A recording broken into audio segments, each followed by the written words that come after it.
நான் டிவோர்ஸ் ஆனால் ஒருவேளை நான் இந்த முடிவை எடுத்த பிறகு எனக்கு இந்த சப்போர்ட் கிடைக்கும்னு நினச்சேன். ஆனால் அந்த சப்போர்ட் எனக்கு கிடைக்கல. என்னோட ஃபேமிலி சார், எனக்கு டைவர்ஸ் வேணும்னு என்னை ப்ரெஷர் பண்ணதே எங்கள் ஃபேமிலி தான். அவன் வந்து அவனுக்கு விவரமும் தெரியல, வேலைக்கும் போகல, நாங்கள் பார்த்துக்குறோம் உன்னை, நம்ம வீடு இருக்குது, நானே அவனுக்கு ஒரு வீடு தருவேன், இது எதுக்கு அவங்ககிட்ட போய் நீ வாழ போகிறேன்னு என்னை டைவர்ஸ் கேட்கும்போது எல்லாருமே என்னை ப்ரெஷர் பண்ணி தான் கொண்டு வந்தாங்க. ஒரு சைடு எனக்கு அவரோட இருக்கணும்னு ஆசை இருந்தது. இவங்க பண்ண சப்போர்ட்டில் ஓகே இவங்க இருப்பாங்க போல இருக்குது, ஒன்றும் பிரச்சனை இல்லை அப்படின்னு. அட்டன் டைம் எங்கள் அண்ணனுக்கும் எங்கள் தம்பிக்கும் கல்யாணம் ஆச்சு. அவங்க என்ன வெளியே போக சொல்லலை, தானாகவே நான் வெளியே வர மாதிரி பண்ணிட்டாங்க. இன்றைக்கி ஒருத்தரும் சப்போர்ட் கிடையாது.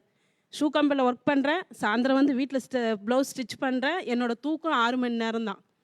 இயல்பான வாழ்க்கை எனக்கு இல்லை. அதெல்லாம் நான் வந்து அவங்க சொன்னதுனால பண்ண தப்பு இன்றைக்கி என்னை ஓவர் ஹார்ட் ஒர்க் பண்ண வச்சிடுச்சு. அப்போது அந்த முடிவு எடுத்தது நீங்கள் தவறுன்னு தான் நினைக்கிறீங்க? டெஃபினட்டாக சார். ஆனஸ்ட்டாக எங்கள் வீட்டுக்காரருக்கு நான் மன்னிப்பே கேட்குறேன். இந்த டெலிகாஸ்ட் ஆகணும், ஆனஸ்ட்டாக நான் மன்னிப்பே கேட்குறேன். அவரோட புரியாமைய தன்மையும், அவருக்கு ஜஸ்ட்டு ஒரு 6 மாதம் வேலை தான் இல்லை. எனக்கு டேலண்ட் இருக்குது, என் கையில் அப்போ வேலையும் இருந்தது. இன்கேஸ் கொஞ்சம் அட்ஜஸ்ட் பண்ணி நான் கோஆப்ரேட் பண்ணி அவரோட நான் வாழ்ந்திருந்தா இப்போ என் வாழ்க்கை நான் நினச்ச மாதிரி மாறலைனாலும் ஓரளவுக்கு வாழ்ந்திருப்பேன். எனக்கு வந்து 10 வருஷம் கழித்து என்ன ஆனாலும் ஆகுது, நம்ம வீட்டுக்காரோட நம்ம போயிடலான்னு நான் கிளம்பும்போது அவர் கல்யாணம் ஆகிடுச்சு. எல்லாம் ஓடுவோம், சிரிப்போம், பேசுவோம், ஜாலியாக இருப்போம்.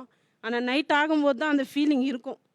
வேணாம், நம்ம அவசரப்பட்டு வந்திருந்தா வராமல் இருந்திருந்தா ஒருவேளை நம்ம லைஃப் நல்லா இருந்திருக்குமோ, நம்ம நல்லா ஆக்கியிருக்கலாமோ. எனக்கு இப்போ நான் வந்து ஹார்ட் ஒர்க் பண்ணுறேன், இந்த ஹார்ட் ஒர்க் நம்ம அவர்கிட்ட இருந்து பண்ணியிருந்தா பெட்டராக இருந்திருக்குமே, டபுள் வருமானம் வந்திருக்குமே.